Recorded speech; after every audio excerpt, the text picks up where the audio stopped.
Assalamualaikum warahmatullahi wabarakatuh. Perkenalkan, nama saya Windy Setiawati, NIM 201850111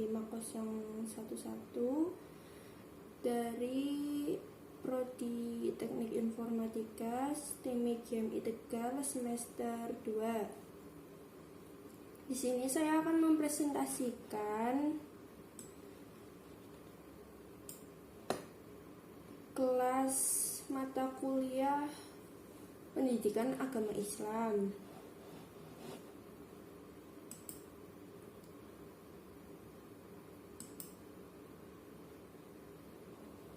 Maqasid ad-din atau tujuan agama, dosen pengampu Syaifuddin Eskom MPD.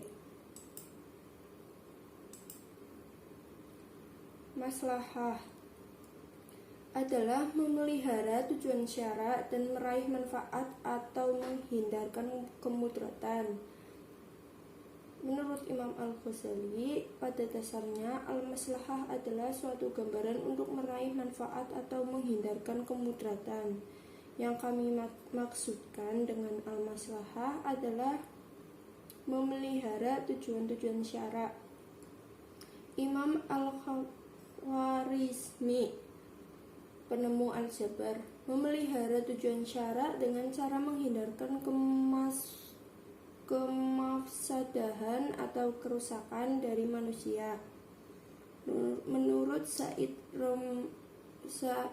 Ramdan Al-Buti, manfaat yang dimaksud oleh Allah yang Maha Bijaksana untuk kepentingan hamba-hambanya, baik berupa pemeliharaan terhadap agama, jiwa, akal, keturunan maupun harta mereka, sesuai dengan urutan tertentu yang terdapat di dalam kategori pemeliharaan tersebut.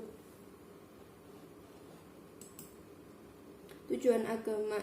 Tentang spiritualitas agama, saya ingin berbagi tentang pendapat Abu Ishaq Al-Syatibi, seorang ulama besar abad 16 Masehi dari lingkungan mazhab Maliki, tentang salah satu tujuan agama.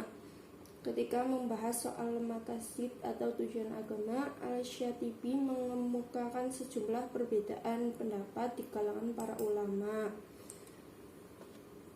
Menurut Al-Syatibi, kemaslahatan manusia. Atas dasar inilah Al-Syatibi dikenal sebagai salah satu tonggak penting dalam sejarah hukum Islam.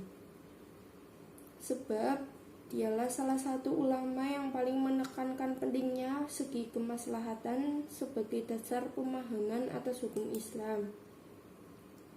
Maslahat paling dasar dalam agama: nomor 1, menjaga agama, 2, menjaga nyawa, 3, menjaga keturunan, 4, menjaga hak milik, 5, menjaga akal.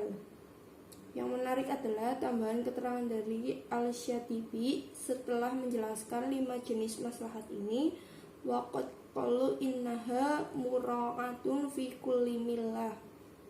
Kemaslahatan itu menurut para ulama juga dianggap penting dalam semua agama.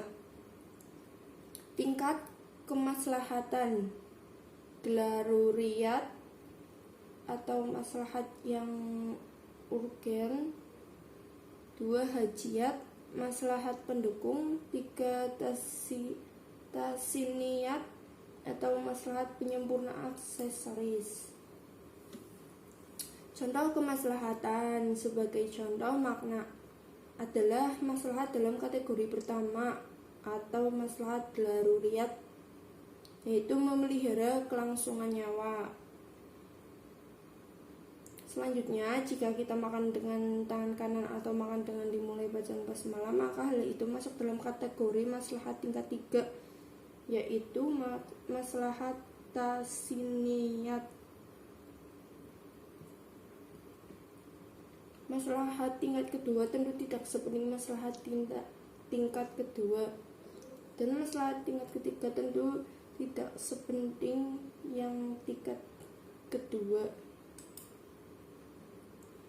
Contoh kemaslahatan: begitulah cara pandang keagamaan sebagai dipakai oleh kaum fuqaha adalah bersifat hierarkis Ada nilai-nilai utama, lalu ada nilai-nilai yang bersifat pendukung.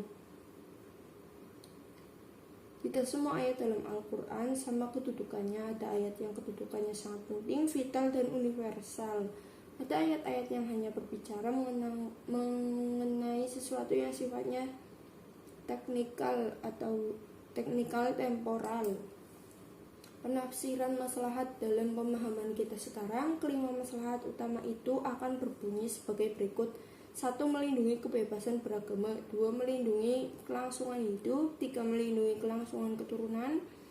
4. Melindungi hak milik. 5. Melindungi kebebasan berpikir.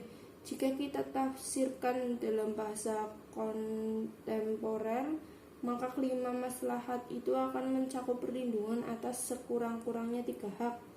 Hak disiplin, hak ekonomi, dan hak budaya. Tujuan agama di era modern, tujuan pokok agama adalah ada 3, yaitu melindungi hak-hak sipil, hak ekonomi, dan hak budaya. Hak sipil